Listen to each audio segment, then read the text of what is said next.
Now, turn to Section 2. Section 2. You will hear a guide giving instructions to a group of international students in Canada preparing for a whale-watching trip. Before you hear the talk, you have some time to look at questions 11 to 16.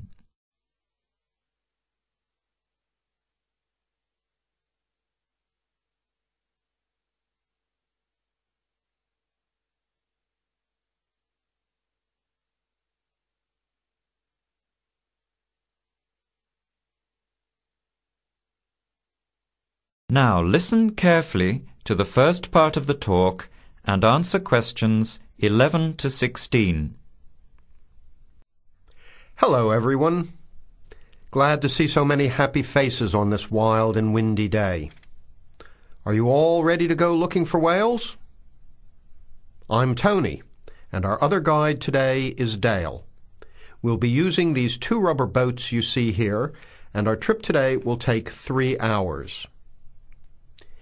In a few minutes, we'll be heading into part of the largest temperate rainforest of the Pacific Northwest. I'll show you our route on the map here. This is where we are now. We'll be leaving the sheltered bay and heading out across the mouth of the bay toward the open water. As you know, last night there were strong winds in the area, so we can't go out into the ocean as we had planned. Near the mouth, the water will be quite rough. That's where we are most likely to spot orcas, or killer whales, as they are also called. After crossing the mouth of the bay, we'll enter the calmer, shallower waters. This is where you look for gray whales. Then we will continue up this narrow inlet close to the shore. You will have a great view of giant fir and cedar trees that have never been logged. Here is the place to watch for wildlife. You are likely to see bears along the shore and eagles in the sky overhead. Right at the back of the inlet here are the hot springs where we will be stopping for an hour. You can have a soothing soak in bubbling hot water before the return trip. I'll tell you a little bit about the whales now, because with the noise of the wind and the engine, you won't be able to hear much out there. As we head out in the boat, we will probably see dolphins first. They are a gray color and quite small, 1 to 2 meters long. They will swim right beside the boat, racing along and sometimes jumping out of the water just ahead of us. They swim very fast, and they are playful and curious. They're really fun to watch. The next ones we'll see are orcas, or killer whales, which are actually members of the dolphin family. They are 7 to 8 meters long, very fast, and they have sharp teeth. Some stay in these waters all year round. We identify them by the distinctive black and white color.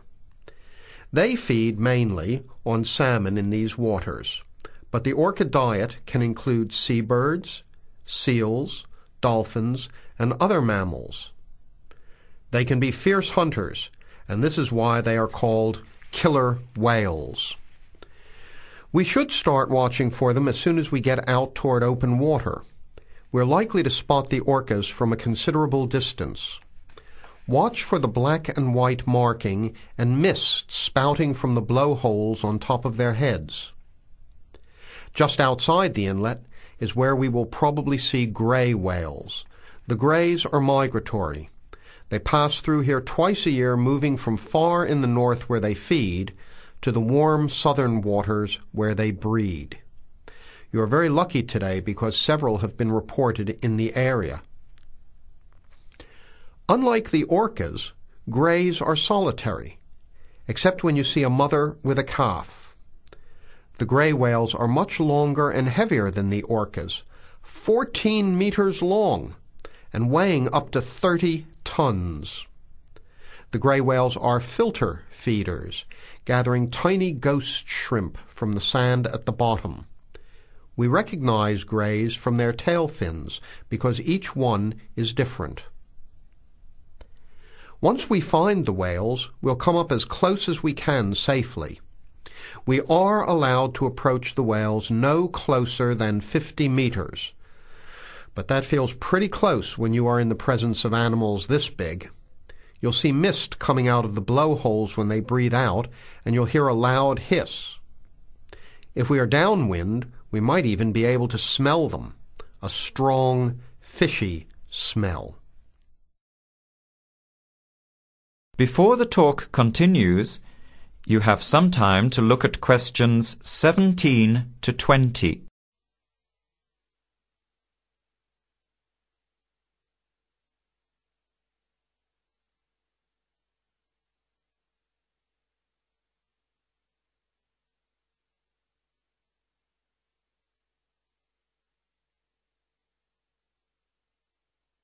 Now, as the talk continues, answer questions 17 to 20.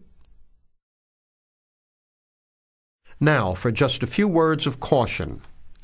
It will be quite bouncy out there, especially in the front of the boat. If you want a smoother ride, stay in the middle of the boat, close to the engine. Hold on to the ropes and keep an eye on any big waves. Be alert so you don't get thrown out of the boat. In case of an emergency, you are all wearing survival suits. They'll keep you warm and dry in or out of the water. They are bright orange for visibility. The water temperature is around 8 degrees. Without these suits, you would only last a few minutes in this cold water.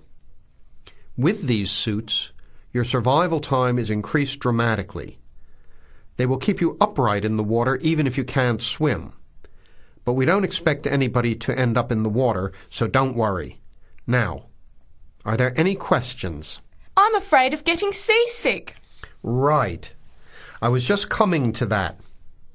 If you think you might get seasick, take one of these patches and put it on your arm at the wrist, like this. It works on pressure points of the body and will relieve seasickness without the drowsiness you can get from pills. Are there any other questions? All right then, let's start loading up the boats. We leave in 5 minutes. That is the end of section 2. You have half a minute to check your answers.